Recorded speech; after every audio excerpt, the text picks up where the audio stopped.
Sabi nila, sa tuwing pinapatawad mo raw yung taong paulit-ulit kang sinasaktan, mas lalo daw siyang mawawala ng respeto sa relasyon ninyo.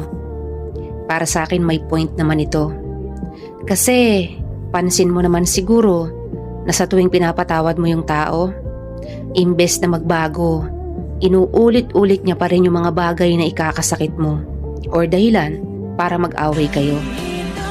He or she will begin to ignore you kasi alam niyang hindi mo siya matitiis at alam niyang bibigyan mo siya ulit ng another chances.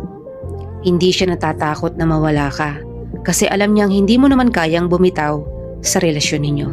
At alam mo ba kung bakit kanya ginaganyan? Kasi sinanay mo siya.